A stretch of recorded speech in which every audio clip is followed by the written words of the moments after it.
Hello everyone. तो स्वागत है आप सभी का एक नए वीडियो में। और इस वीडियो में हम डिस्कस करने वाले हैं यूपी डीएलएड सेकेंड सेमेस्टर के इंग्लिश के संपूर्ण ऑब्जेक्टिव जितने भी क्वेश्चन रहने वाले हैं। एक मैराथन क्लास की यहाँ पे हम स्टार्टिंग करने वाले हैं। और इस क्लास का पीडीएफ आपको कहाँ से डाउनलोड करना है वो क्लास के बीच में हम कहीं ना कहीं ये बता देंगे आपको। और पूरा पीडीएफ आपको डाउनलोड करने के लिए मिल जाएगा फ्री ऑफ कॉस्ट। और बिल्कुल भी इसके दो मेथड बताएंगे पीडीएफ आपको कैसे डाउनलोड करना है, इसलिए वीडियो को शुरू से लेकर अंत तक देखते रहिए। और ये वीडियो देखने के बाद आपको ऑब्जेक्टिव क्वेश्चंस की बिल्कुल भी टेंशन लेने की ज़रूरत नहीं है। तो यहाँ पे बहुत सारे क्वेश्चंस को हमने कंपाइल किया हुआ है, जितना भी प्रीवियस ईयर में आया हुआ है, और नए इंपॉर्टेंट क्वेश्चन भी यहाँ पे शामिल किए हुए हैं। इनका सारा पीडीएफ मिल जाएगा। इस क्लास को एक बार अच्छे से देख लीजिए, रिवाइज कर लीजिए, तो आपके लिए बेनिफिट होगा। तो चलिए, यहाँ पे जो इंग्लिश का यहाँ पे दोस्तों ये क्लास रहने वाली है, तो इसको क्लास को हम लोग स्टार्ट कर लेते हैं क्वेश्चन नंबर 1 से। जैसा कि क्वेश्चन नंबर 1 में दिया गया है, doctor West's new method of teaching English emerged to overcome the limitation of which of the following methods. तो यहाँ पे एक आपको हम क्लास शुरू करने से पहले एक इम्पोर्टेंट बात और बता देते हैं कि चारों ऑप्शन है हम पढ़ पढ़ के नहीं सुनाने वाले हैं, केवल क्वेश्चन पढ़ेंगे और ऑप्शन का सही आंसर बताएंगे, क्योंकि इससे टाइम का मैनेजमेंट अच्छा हो जाएगा और टाइम बच जाएगा। जिससे कि ऑप्शन अगर हम बार बार रिवाइज करेंगे तो टाइम बहुत ज़्यादा हो जाएगा और क्लास भी बहुत ज़्यादा लंबी हो जाएगी। तो आई होप ये बात आप लोग समझ गए होंगे। तो चलिए, जो ये क्वेश्चन है दोस्तों न्यू मेथड वाला, इसका दोस्तों सही आंसर हो जाएगा डायरेक्ट मेथड। तो डायरेक्ट मेथड इसका सही आंसर हो जाएगा। इसी प्रकार हम लोग बढ़ लेते हैं अगले क्वेश्चन की तरफ। The productive skills of a language are. तो किसी भी लैंग्वेज की प्रोडक्टिव स्किल्स के बारे में यहाँ पे दोस्तों पूछा गया है, और इसका सही आंसर दोस्तों हो जाएगा, आप लोग चार ऑप्शन दिए गए हैं, ऑप्शन आप लोग देख सकते हैं। सही यहाँ पे जो कि आंसर होगा वो ऑप्शन नंबर डी इसका सही आंसर हो जाएगा, स्पीकिंग एंड राइटिंग। हम लोग बढ़ लेते हैं अगले क्वेश्चन की तरफ। अगला क्वेश्चन है क्वेश्चन नंबर 3। क्वेश्चन नंबर 3 में दोस्तों दिया गया है, phonetics is the science of. Phonetics is the science of. तो यहाँ पे ये पूछा गया है कि किसका जो साइंस होता है उसे हम लोग फोनेटिक्स के नाम से जानते हैं। तो इसका सही आंसर दोस्तों हो जाएगा साउंड। साउंड इसका सही आंसर हो जाएगा। अगला क्वेश्चन दिया गया है, choose the correct article from the following option to fill in the blanks. He has been teaching for, यहाँ पे फिल इन द ब्लैंक करना है, हावर्स। अभी आपको यहाँ पे एक बात बता देते हैं कि जितने भी इंग्लिश के वर्ड दिए जाते हैं उनको आपको हिंदी में लिखना है। जैसे ये आवर्स लिखा है तो यहाँ पे हम लोग लिखेंगे आवर। अब हमको जैसे इंग्लिश में आपको वोवेल्स पता है, ए ई आई ओ you, A E I O you होते हैं, उनके हिसाब से आप लोग ए और एन लगाते हो। बट यहाँ पे आप लोगों को देखना पड़ेगा हिंदी में जितने भी स्वर होते हैं, कोई भी वर्ड लिखेंगे, अगर पहला वर्ड हिंदी वाला स्वर मिलता है हमको तो उसके पहले हमेशा हिंदी वाला हमें वोवेल देखना है, ना कि इंग्लिश वाला। हिंदी में अगर स्वर आ गया समझ लो एन लगेगा। तो यहाँ पे है तो एच, जो कि हमारे इंग्लिश के वोवेल के हिसाब से नहीं होना चाहिए, यहाँ पे ए लगना चाहिए, बट यहाँ पे लगेगा एन। तो एन इसका सही आंसर हो जाएगा। आपको ऐसे ही प्रोनाउंसिएशन करके हिंदी में वर्ड को लिखना है और सही आंसर आपको क्लिक कर देना है। तो अभी हम लोग बढ़ते हैं अगले क्वेश्चन की तरफ। अगला क्वेश्चन दिया गया है, choose the correct spelled word. तो इसमें कौन सी स्पेलिंग सही है ग्रामर की, ये यहाँ पे हमसे पूछा गया है। तो इसका सही आंसर हो जाएगा ऑप्शन नंबर बी, GRAMMAR बिल्कुल सही होती है। अगला क्वेश्चन दिया गया, what are the two receptive skills. Receptive skills के बारे में पूछा गया है। बहुत सारे क्वेश्चन बार बार रिपीट भी हो जाते हैं, तो वो भी हम लोग आगे देखते रहेंगे, बट यहाँ पे इसका सही आंसर हो जाएगा listening and reading. Option number C इसका सही आंसर हो जाएगा। देखिए यहाँ पे जो क्वेश्चन नंबर 7 पूछा गया है, doctor West's method mainly focus on. तो इसका सही आंसर हो जाएगा ऑप्शन नंबर ए, रीडिंग। तो रीडिंग इसका सही आंसर हो जाएगा। डॉक्टर बेस्ट ने मेनली कौन से मेथड पे फोकस किया था, तो रीडिंग इसका सही आंसर हो जाएगा। अब क्वेश्चन नंबर 8 अगर हम लोग देखेंगे तो choose the correct spelled word, फिर से वही क्वेश्चन रिपीट हुआ है, GRAMMAR इसका सही आंसर हो जाएगा। और क्वेश्चन नंबर 9 में पूछा गया है, what is the correct sentence structure of English. तो इंग्लिश का कोई भी हम लोग सेंटेंस बनाते हैं तो उसका सही स्ट्रक्चर क्या हो जाएगा। तो यहाँ पे 4 ऑप्शन दिए गए हैं, बट यहाँ पे ऑप्शन नंबर सी इसका सही आंसर हो जाएगा, सब्जेक्ट, वर्ब और ऑब्जेक्ट। यानी जो भी इसका स्ट्रक्चर का सही रूप होगा, सब्जेक्ट, वर्ब और ऑब्जेक्ट वाला ऑप्शन बिल्कुल सही हो जाएगा। अब यहाँ पे हम लोग जो बढ़ेंगे क्वेश्चन नंबर 10 की तरफ, write a sentence to show exclamation. यहाँ पर हम देखेंगे कि एक्सक्लेमेशन वाला जो साइन है वो लास्ट में सबके दिया गया है। वैसे तो हम लोग एक्सक्लेमेशन वाला साइन देख के यहाँ पे पता लगा सकते हैं किसमें पूछा गया है, बट यहाँ पे अगर हम लोग चारों ऑप्शन ये पढ़ के देखेंगे तो जो ऑप्शन नंबर बी यहाँ पे दिया गया है बिल्कुल सही आंसर ये वाला हो जाएगा। और अगला क्वेश्चन हम लोग देख लेते हैं। अगला क्वेश्चन है 11 नंबर, दोबारा से ये क्वेश्चन रिपीट हुआ है। Phonetics is the science of, इसका भी आंसर हो जाएगा ऑप्शन नंबर ए साउंड। और 12 नंबर पे देखेंगे what are the 3 main functions of a language, किसी भी लैंग्वेज के 3 मैन फंक्शंस होते हैं और वो कौन से होते हैं, इसका ऑप्शन नंबर ए बिल्कुल सही आंसर हो जाएगा, इंफॉर्मेटिव, एक्सप्रेसिव एंड डायरेक्टिव। अगला क्वेश्चन आपके लिए दिया गया है, language is the one of the most important and characteristics forms of human behaviour, it is a statement of, ये स्टेटमेंट किसने दिया था, तो इसका सही आंसर हो जाएगा ऑप्शन नंबर सी, गिलेसन। गिलेसन इसका बिल्कुल सही आंसर हो जाएगा, यानी कि ऑप्शन नंबर सी इसका सही आंसर हो जाएगा। तो अभी हम लोग बढ़ते हैं क्वेश्चन नंबर 14 की तरफ। तो 14 क्वेश्चन में दोस्तों दिया गया है, how many syllables are there in the word examinations, तो इसमें कितने दोस्तों एग्जामिनेशंस वर्ड में कितने सिलेबल्स बनेंगे, तो इसका सही आंसर हो जाएगा ऑप्शन नंबर डी यानी 5। अभी यहाँ पे दोस्तों फिल इन द ब्लैंक्स करना है और करेक्ट आर्टिकल आपको यहाँ पे चूज करना होगा। क्वेश्चन दिया गया है he has been teaching for, यहाँ भी आर्टिकल आपको फिल करना है। अभी ये ओवर वाला क्वेश्चन हम बता ही चुके, तो इसके लिए इसका सही आंसर हो जाएगा एन।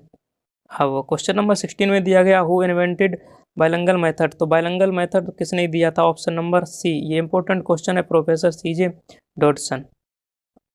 तो चलिए अगले क्वेश्चन की तरफ बढ़ लेते हैं और इसमें भी आर्टिकल दोस्तों पूछा गया है, book you want is out of print, वो एक किताब जो आप चाहते हैं वो आउट ऑफ प्रिंट हो गई है, यानी कोई स्पेशल किताब रही होगी जो कि आउट ऑफ प्रिंट हो गई है। नॉर्मल किताब की बात करी जाती तो यहाँ पे ए या एन के हिसाब से हम लोग देखते हैं, लेकिन यहाँ पे एक स्पेशल किताब, यानी जो तुम्हें कोई किताब चाहिए तो कोई ना कोई स्पेशल किताब रही होगी जिसे आप लोग चाहते थे वो आउट ऑफ प्रिंट भी हो गई है। तो यहाँ पे लगेगा द, जितने भी स्पेसिफिक कैरेक्टर्स होते हैं या फिर जो यूनिक चीज़ें होती हैं उनके पहले हमेशा द लगता है, तो यहाँ पे बुक को स्पेसिफिक कैरेक्टर मानेंगे हम लोग और यहाँ पे द यूज किया जाएगा। अगला क्वेश्चन हम लोग देख लेते हैं, क्वेश्चन नंबर 18।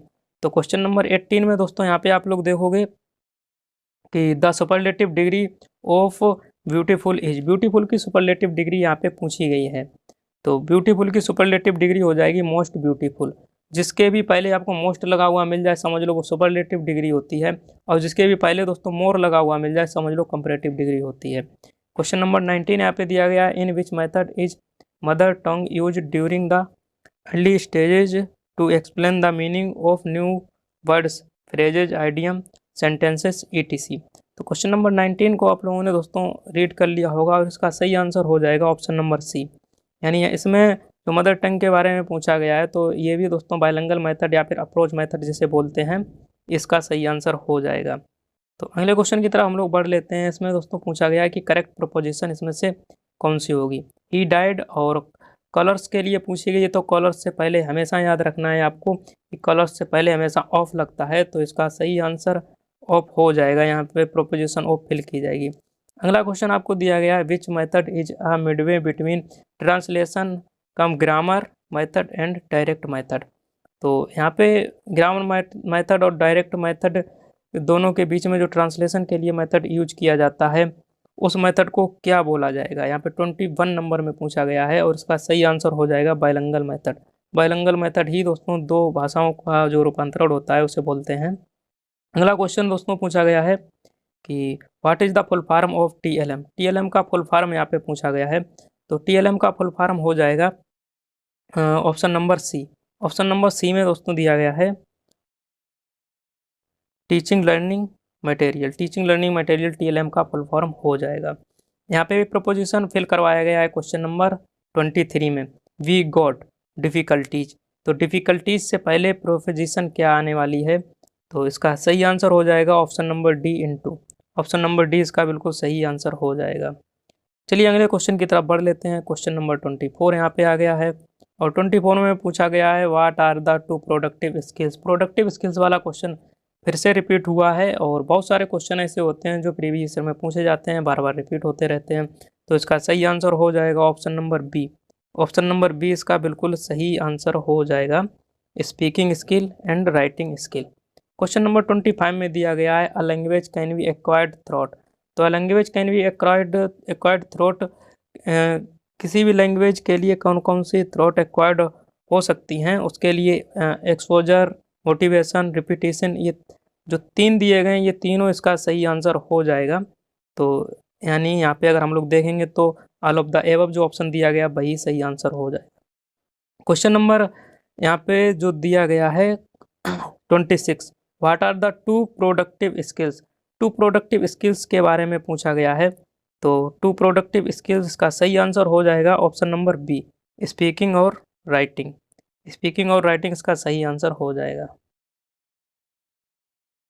नेक्स्ट क्वेश्चन है 27 क्वेश्चन में आपको दिया गया है the aim of teaching a second language should not be. तो किसी भी जो टीचिंग होती है उसका उद्देश्य सेकेंड लैंग्वेज के रूप में नहीं हो सकता है। तो यहाँ पे जो ऑप्शन दिया गया है to forget the mother tongue, यानी ऑप्शन नंबर सी इसका बिल्कुल करेक्ट आंसर हो जाएगा। अगला क्वेश्चन यहाँ पे दिया गया है which compositions provide student for free thinking. तो फ्री थिंकिंग के लिए जो option number D free compositions वाला दिया गया है यही ऑप्शन सही हो जाएगा। अगले क्वेश्चन की तरफ हम लोग बढ़ लेते हैं। अगला क्वेश्चन है 29 में पूछा गया है objective of teaching poetry is.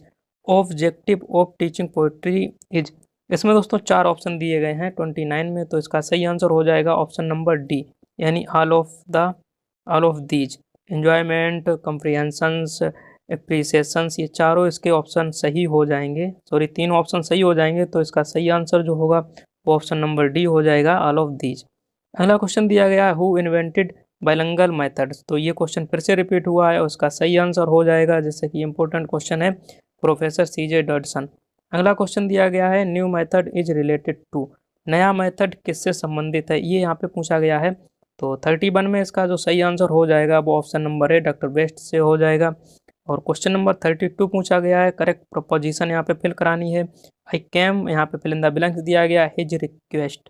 तो रिक्वेस्ट से पहले कौन सी प्रीपोजिशन आ सकती है, तो हमेशा रिक्वेस्ट से पहले एट आ सकता है। तो इसका ऑप्शन हो जाएगा ऑप्शन नंबर बी। चलिए नेक्स्ट क्वेश्चन की तरफ बढ़ते हैं और अगला क्वेश्चन है 23 में यहाँ पे देखो दोस्तों पूछा गया चूज द करेक्ट आर्टिकल। तो करेक्ट आर्टिकल यहाँ पे फिल करने के लिए बताया गया है। करेक्ट आर्टिकल यहाँ पे हो जाएगा ही बिकेम ग्रेट मैन। अब ग्रेट से पहले कौन सा आर्टिकल फिल किया जाएगा, तो 33 का हो जाएगा ऑप्शन नंबर ए। 33 में ऑप्शन नंबर ए बिल्कुल सही ऑप्शन हो जाएगा, यानी यहाँ पे आ फिल किया जाएगा। अब अगला क्वेश्चन पूछा गया rearrange the following words. In words को आपको रीअरेंज करना होगा, यानी एक सेंटेंस आपको सही से बनाना होगा 34 के लिए। तो 34 में ऑप्शन नंबर आप लोग ए देखोगे यही सही हो जाएगा, यानी सबसे पहले सी को हम लोग उठाएंगे, फिर ए को उठाएंगे, फिर डी और फिर बी, यानी मैन इज यहाँ से उठाएंगे पहले मैन इज, फिर टुडे प्लेइंग विद नेचर। ये इसका सही क्रम बिल्कुल बन जाएगा और ऑप्शन नंबर ए इसका सही आंसर हो जाएगा। फिर से क्वेश्चन आ गया है हु इन्वेंटेड बाइलिंगुअल मेथड। तो इसका भी सही जो आंसर हो जाएगा, अभी बार बार इसकी चर्चा हो रही है, सीजे डॉडसन इसका सही आंसर हो जाएगा। अगला क्वेश्चन है दोस्तों question number 36, which of the following is in the possessive case. तो पजेसिव केस के लिए कौन सा ऑप्शन सही हो जाएगा, 36 का आंसर हो जाएगा ऑप्शन नंबर डी हुज इसका बिल्कुल सही आंसर हो जाएगा। क्वेश्चन नंबर 37 की तरफ बढ़ते हैं और इसमें दिया गया है which letter are silent in the word whistle. Whistle में कौन सा लेटर साइलेंट है, तो इसमें 2 लेटर साइलेंट हैं और ऑप्शन नंबर वी, यानी एच और टी को हम लोग नहीं प्रोनाउंसिएशंस करेंगे, विसल्स पढ़ेंगे इसे केवल, और ये दोनों साइलेंट यहाँ पे हैं जो कि पूछे गए हैं। तो 38 में पूछा गया है which of the following words are adjectives. तो एडजेक्टिव्स यहाँ पे पूछा गया कौन सा होगा। तो 4 ऑप्शन आपके लिए दिए गए हैं, एडजेक्टिव्स किसी की विशेषता बताते हैं, तो वो कौन सा वर्ड यहाँ पे होगा जो एडजेक्टिव की तरीके से यूज किया जाएगा। चूजर, चूजी, चूजली तरीके से इनको बदल के लिखा गया है। तो 38 में ऑप्शन नंबर सी जैसा कि यहाँ पे हो जाएगा चूजी, यही इसका सही आंसर हो जाएगा। अगले क्वेश्चन की तरफ हम लोग बढ़ लेते हैं और अगला क्वेश्चन यहाँ पे दिया गया है find out the correct spelled word. Correct spelled word यहाँ पे पूछा गया है, यानी कौन सी स्पेलिंग सही लिखी है। तो 3 यहाँ पे जो वर्ड मीनिंग दी होंगी वो गलत होंगी, एक ही बिल्कुल सही होगी, तो उसी के लिए यहाँ पे पूछा गया है। तो अभी आप लोग देख सकते हो मंडे, सैटरडे और ट्यूसडे तीनों गलत लिखी हैं, लेकिन वेडनेसडे बिल्कुल सही लिखी हुई है, तो यही इसका सही आंसर हो जाएगा। बाइलिंगुअल मेथड फिर से यहाँ पे क्वेश्चन पूछा गया तो प्रोफेसर सीजे डॉडसन हो जाएगा। और अगला क्वेश्चन यहाँ पे पूछा गया doctor West method is also known as. तो डॉक्टर बेस्ट के मेथड को और किस नाम से दोस्तों जाना जाता है, तो 41 का सही आंसर हो जाएगा option number D, inductive method भी इन्हें बोलते हैं। यानी option number D, inductive method इसका सही आंसर हो जाएगा। यहाँ पे करेक्ट आर्टिकल फिल करवाया जा रहा है क्वेश्चन नंबर 42 में। We decided to stay at, यहाँ पे फिल इन द ब्लैंक्स है, hotel in the centre of the town. अब यहाँ पे आप लोग देखोगे तो यहाँ पे 1 2 3 4 यानी ए एन द और सम यहाँ पे दिए गए हैं, बट आपको बता दें कि आर्टिकल पूछा गया है तो A N the he article होते हैं और सम आर्टिकल नहीं होता है, तो ये तो ऑप्शन पहले ही हट गया। अब यहाँ पे हमको देखना पड़ेगा कि इसमें किसकी बात करी जा रही है, तो 42 के हिसाब से देखेंगे ऑप्शन नंबर सी। अब भाई यहाँ पे अगर आप लोग द फिल करेंगे और द क्यों फिल किया जाएगा ये भी आपको देखना पड़ेगा। We decided to stay at, यहाँ पे hotel in the centre of the town. अगर हम आपसे कहें कि आप किसी भी शहर के बीच में एक होटल स्थित है, उसमें आपको ठहरने के लिए बताया जाता है, तो वो होटल एक स्पेसिफिक होटल होगा, यानी उस होटल का कोई ना कोई नाम होगा और स्पेशल होटल होगा। वो उसके जैसा होटल हो भी सकता है, लेकिन स्पेसिफिक चीज़ों के लिए आप ये समझ लीजिए कि हमेशा द आता है, ना कि ए और एन आता है। तो अभी आगे हम लोग पढ़ेंगे, यहाँ पे करेक्ट वर्ब पूछी गई है, कौन सी फिल की जाएगी 43 में। Each boy and each girl punished. अब यहाँ पे जो दी गई है वाज वर इज आर, यहाँ पे आपको फिल करना होगा कि इनमें से कौन सा ऑप्शन सही होगा। तो 43 में दोस्तों ऑप्शन नंबर ए फिल किया जाएगा। अभी आपको हम बता देते हैं क्यों फिल किया जाएगा कि each boy and each girl हमेशा ये सिंगुलर फॉर्म में यूज किए जाते हैं। अब सिंगुलर फॉर्म में यूज किए जाएंगे तो बर और आर ये तो पहले से ही यहाँ से हट जाएंगे, इनका कोई मतलब नहीं। अब कहोगे बाज भी सिंगुलर है, इज भी सिंगुलर है, लेकिन लास्ट में देख लीजिए पनिश्ड लिखा है, यानी पनिश्ड लिखा है तो ये वर्ब की फर्स्ट फॉर्म नहीं रही। वर्ब की फर्स्ट फॉर्म नहीं है तो इसका मतलब यहाँ पे इज नहीं आ सकता है। इज तभी आएगा जब वर्ब की फर्स्ट फॉर्म होगी या आईएनजी वगैरह साथ में हो जाए तभी जाएगा, इसलिए यहाँ पे बाज इसका सही आंसर हो जाएगा। आगे हम लोग बढ़ते हैं, तो आगे फिर से पूछा गया है करेक्ट स्पेल्ड वर्ड पूछा गया है, तो GRAMAR वाला सही होता है। अगला क्वेश्चन दिया गया है which of the following is also known as science of sound. Science of sound दोस्तों पूछा गया, तो इसका सही आंसर हो जाएगा फोनेटिक्स। ये बहुत बार क्वेश्चन रिपीट हो चुका है। और आगे दोस्तों हम लोग बढ़ते हैं क्वेश्चन नंबर 46 में। क्वेश्चन नंबर 46 में पूछा गया है which of the following is in possessive case. तो पजेसिव केस फिर से पहले क्वेश्चन पूछा गया था पजेसिव का, अब दोबारा से फिर से रिपीट हुआ है। तो 46 में दोस्तों इसका सही आंसर हो जाएगा option number D, mine. Mine इसका बिल्कुल सही आंसर हो जाएगा। और क्वेश्चन नंबर 47 की तरफ हम लोग बढ़ लेते हैं। और क्वेश्चन नंबर 47 में दिया गया which letter is silent in the word ऑफ नेट। अब इसमें दोस्तों कौन सा वर्ड दोस्तों कौन सा आपका एक लेटर दोस्तों साइलेंट होगा 47 में, वही आपको बताना है। तो यहाँ पे जो 47 में जी साइलेंट होगा, यहाँ पे नेट पढ़ा जाएगा तो जी साइलेंट हो जाएगा यहाँ पे, तो जी ही इसका सही आंसर हो जाएगा। क्वेश्चन 48 में पूछा गया है कि the structural approach related to. तो स्ट्रक्चरल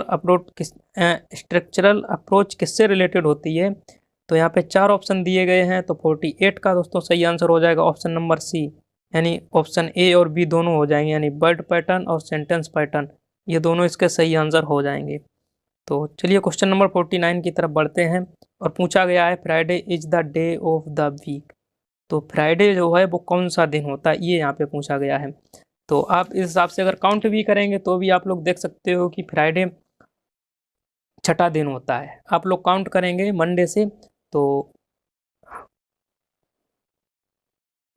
सॉरी दोस्तों यहाँ पे अगर आप लोग देखोगे तो फ्राइडे यहाँ पे 5वां दिन हो जाएगा। अगर आप लोग काउंट करेंगे मंडे से तो 5वां दिन यहाँ पे सही आंसर हो जाएगा। क्वेश्चन नंबर 50 में पूछा गया the grammar translation method emphasises the importance.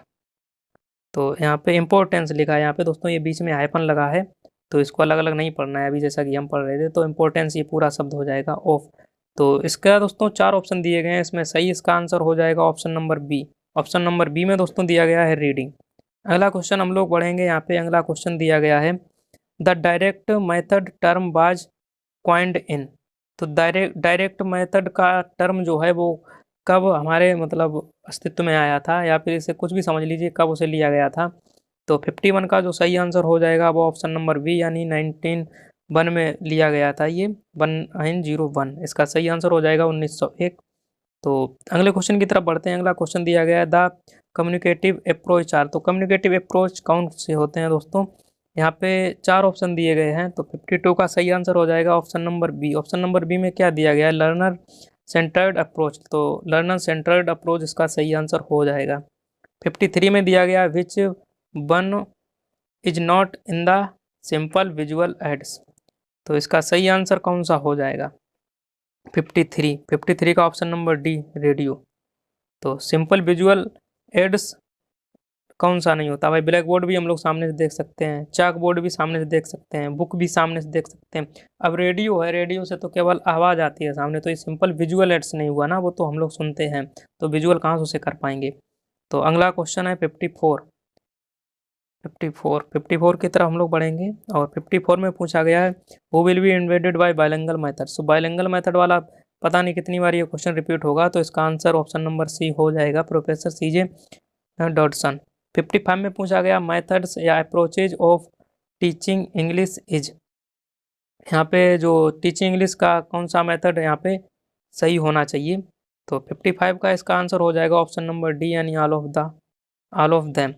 तो स्ट्रक्चरल अप्रोच भी होता है, ग्रामर ट्रांसलेशन मेथड भी होता है, डायरेक्ट मेथड भी होता है। 56 में पूछा गया है who is the wild animal of following options, तो इसमें वाइल्ड एनिमल्स पूछा गया है। वाइल्ड एनिमल्स, डोमेस्टिक एनिमल्स, ये सबको पता होंगे, कैट, डॉग्स या फॉक्स में कौन सा इसका सही आंसर हो जाएगा। तो चलिए यहाँ पे देख लेते हैं, इसका ऑप्शन नंबर सी सही होना चाहिए, क्योंकि जंगली जानवर के बारे में पूछा गया है, तो फॉक्सी इसका सही आंसर हो जाएगा 56 का। 57 में पूछा गया है choose the name of bird, choose the name of bird, bird का नाम पूछा गया है, तो आई थिंक इसका सही आंसर आप सभी को पता होना चाहिए कि यहाँ पे दोस्तों क्रो ही बर्ड है, ये जो नीचे दिए गए हैं वो एनिमल्स हैं, बर्ड नहीं है। अगला क्वेश्चन यहाँ पे हम लोग देख लेते हैं 58 में बताया गया है choose the name of the plants in the following, तो प्लांट का नाम पूछा गया, तो इसमें ये टॉर्नेप, लिली, संडो और नन ऑफ दीज, तो इसका सही आंसर हो जाएगा 58 का सी। प्लांट का नाम पूछा गया है, तो प्लांट एक प्रकार से आपका संडो का प्लांट हो जाएगा, जो कि ऑप्शन नंबर सी में दिया गया है। 59 में बताया गया कि right the number 93 in bird. अब 93 को कैसे लिखा जाएगा भाई? बिल्कुल इससे जी क्वेश्चन नहीं हो सकता कोई भी, तो ऑप्शन नंबर बी इसका सही आंसर हो जाएगा। 60 में दिया गया है a thing of beauty and joy for ever who is say about poem, तो इसका सही आंसर हो जाएगा 60 का option number D, John Keats इसका सही आंसर हो जाएगा। और 61 में आएंगे एम ऑफ पोइट्री इज, किसी भी कविता का क्या एम होता है, तो 61 का सही आंसर हो जाएगा ऑप्शन नंबर डी, यानी ऑल ऑफ दीज, यानी to train the emotions, develop ethics, sense, understand life better, ये सब इसके सही आंसर हो जाएंगे। तो 62 का यहाँ पे देखेंगे fourth day of week is, चौथा दिन कौन सा होता है ये पूछा गया, तो हम लोग मंडे से काउंट करेंगे अगर, तो मंडे से काउंट करने के बाद देख लीजिए चौथा दिन कौन सा होता है। तो यहाँ पे दोस्तों जैसा कि आंसर दिया गया है वेडनेसडे, अभी आपको हम बता दें इसका जो आंसर यहाँ पे इन्होंने दिया है वो वेडनेसडे दिया गया है। अगर आप लोग संडे से काउंट करोगे तो इसका आंसर वेडनेसडे होगा, अगर आप लोग मंडे से काउंट करोगे तो इसका आंसर थर्सडे होगा। अभी थर्सडे तो इस क्वेश्चन में दिया नहीं गया, तो यहाँ पे वेडनेसडे ही लेके चलना पड़ेगा। तो 63 में यहाँ पे दिया गया है कि कन्वर्सेशन ओ इज अ डायलॉग बिटवीन, अब यहाँ पे खाली जगह दिया गया पर्सन, यानी 4 2 1 3, तो कन्वर्सेशन जो इज ए डायलॉग बिटवीन किसके किसके कितने लोगों के मध्य हो सकता है, ये यहाँ पे पूछा गया है, तो इसका सही आंसर हो जाएगा 2, यानी अगर कोई डायलॉग हम बोलेंगे तो दो लोगों के बीच में आराम से कन्वर्सेशन हो सकता है। 64 में है in the alphabetic order M means, तो in the alphabetic orders M means bat, car, monkey, ice cream, तो 64 का यहाँ पे हो जाएगा ऑप्शन नंबर सी। भाई एम से कौन सा स्टार्ट होता है? मंकी स्टार्ट होगा ना। अगला क्वेश्चन यहाँ पे आप लोग देख लीजिए, what is the nick name of structural approach, तो स्ट्रक्चरल अप्रोच का निक नेम या दूसरा नाम क्या हो सकता है, यहाँ पे ये चीज़ पूछी गई है। तो 65 का आंसर हो जाएगा ऑप्शन नंबर बी, यानी ओरल अप्रोच। ओरल अप्रोच इसका बिल्कुल सही आंसर हो जाएगा। अगला क्वेश्चन यहाँ पे देख लेते हैं, how many vowels in A to Z, A से लेके जेड तक कितने वोवेल्स होते हैं, शायद ये सबको पता होगा कि 5 इसका बिल्कुल सही आंसर हो जाएगा। और how many consonants in A to Z, तो ए टू जेड से कितने कंसोनेंट्स होते हैं, ये 67 पूछा गया है, तो इसमें 21 हो जाते हैं। टोटल लेटर कितने होते हैं? 26 होते हैं, सबको मालूम है। How many kind of degree, degree कितने प्रकार की होती हैं? 3 प्रकार की होती हैं, ये भी सबको पता होगा। तो अब हम बढ़ते हैं अगले क्वेश्चन की तरफ। Question number 69। क्वेश्चन नंबर 69 में पूछा गया how many kinds of sentence, sentence कितने प्रकार के होते हैं? तो 69 का ऑप्शन नंबर बी हो जाएगा 6, यानी सेंटेंस 6 प्रकार के होते हैं। How many articles in grammar, grammar में कितने आर्टिकल्स होते हैं? 17 नंबर में पूछा गया है, 3 आर्टिकल होते हैं, ए, एन और the. How many kinds of noun, noun कितने प्रकार के होते हैं? 71 में पूछा गया है, तो नाउन 5 प्रकार के होते हैं, सबको पता है। आगे देखिए बढ़ते हैं। How many kinds of gender, gender कितने प्रकार के होते हैं? 72 में पूछा गया है, जेंडर 5 प्रकार के होते हैं, 5 इसका सही आंसर हो जाएगा। 73 which letter is silent the word of sandwich, sandwich में कौन सा लेटर साइलेंट है? 73 का ऑप्शन नंबर, यहाँ पे ऑप्शन नंबर दिया गया है सी, सी का यानी कि डी हो जाएगा आंसर। तो सैंडविच बोला जाता है, सैंडविच को सैंडविच बोलते हैं, तो डी यहाँ पे साइलेंट हो जाएगा। अगला क्वेश्चन है 74 which letter is silent word psychotherapy, psychotherapy में साइलेंट वर्ड आपसे पूछा गया क्वेश्चन नंबर 74 में, तो इसका सही आंसर हो जाएगा ऑप्शन नंबर सी यानी पी। पी नहीं पढ़ेंगे तो साइकोथेरेपी यहाँ से यहाँ तक पूरा पढ़ लिया जाता है। तो 75 यहाँ पे देखेंगे, पूछा गया है कि which letter is the silent in the word guide, guide में कौन सा लेटर साइलेंट है, ये यहाँ पे पूछा गया है। तो यहाँ पे अभी इसको पहले इरेज कर देते हैं, 1 मिनट, ठीक है। तो 75 में यहाँ पे जो सही आंसर हो जाएगा वो ऑप्शन नंबर ए यानी यू हो जाएगा। तो यू को यहाँ पे पढ़ेंगे नहीं, गाइड को पढ़ देते हैं, तो यू यहाँ पे साइलेंट हो जाएगा। Question number 76 kind of teaching ads, kind of teaching ads, teaching ads कितने प्रकार के होते हैं इसमें ये बताया गया है। तो ऑप्शन ए में दिया गया ऑडियो विजुअल एड्स या विजुअल एड्स। तो 76 में ऑप्शन नंबर डी हो जाएगा ऑल ऑफ देम, यानी ये सभी जो टीचिंग के एड्स होते हैं, टीचिंग के प्रकार होते हैं, ये सभी होते हैं। 77 में हम लोग देख लेते हैं aim of teaching grammar is, teaching grammar का क्या एम हो सकता है। तो 77 में ये भी क्वेश्चन पहले रिपीट हो चुका है, तो इसका आंसर ऑल ऑफ दीज हो जाएगा, यानी ऑप्शन नंबर डी इसका बिल्कुल सही आंसर हो जाएगा। ये develop understanding of language, develop scientific attitude और assimilate correct pattern of language, ये सब इसके सही आंसर हो जाएंगे। 78 में पूछा गया a gold lesson plan describe the, gold lesson plan क्या डिस्क्राइब करता है। तो 78 का ऑप्शन नंबर डी हो जाएगा, इसके भी चारों ऑप्शन ये वाले सही हो जाएंगे। तो अभी यहाँ पे एक इम्पोर्टेंट आपको हम बात बता देते हैं कि आपको इस क्लास का PDF कहाँ से मिलेगा। सबसे पहली बात, PDF डाउनलोड करने के लिए आपको सबसे पहले क्या करना होगा, पहली बात तो आप सभी लोग चैनल को सब्सक्राइब कर लीजिए, जितने भी लोग नए जुड़े हैं चैनल को सब्सक्राइब कर लें और वीडियो को लाइक ज़रूर कर दें। हम नहीं कहते आप शेयर करो या ना करो, अगर आपने ये वीडियो देखा तो लाइक ज़रूर कर दें, चैनल को सब्सक्राइब जरूर कर लें। और दूसरी इंपॉर्टेंट चीज़ कि आप लोगों को PDF कहाँ से मिलेगा, तो PDF के लिए आपको कुछ नहीं करना है, आप या तो टेलीग्राम पे चले जाइए, टेलीग्राम पे आपको सर्च करना होगा, सर्च बॉक्स में आपको @ बनाना है और PDF लॉजी लिखना है, PDF लॉजी @ बना के आपको PDF लॉजी लिखना है। जो भी चैनल पहले नंबर पे आएगा आपको उसको ज्वाइन कर लेना है। दूसरा मेथड आपको हम बताते हैं कि अगर आपको ये भी नहीं करना है तो आपको गूगल पर जाना है, गूगल तो सब चलाते ही हैं क्रोम पे, वहाँ पे जाके आपको सर्च करना होगा Telegram, Telegram group, Telegram group PDF logy, PDF logy, Telegram group PDF logy आपको गूगल पे भी सर्च कर लेना है, वहाँ से पहले ही लिंक आपको मिल जाएगी, वहाँ से आप लोग ज्वाइन कर सकते हैं।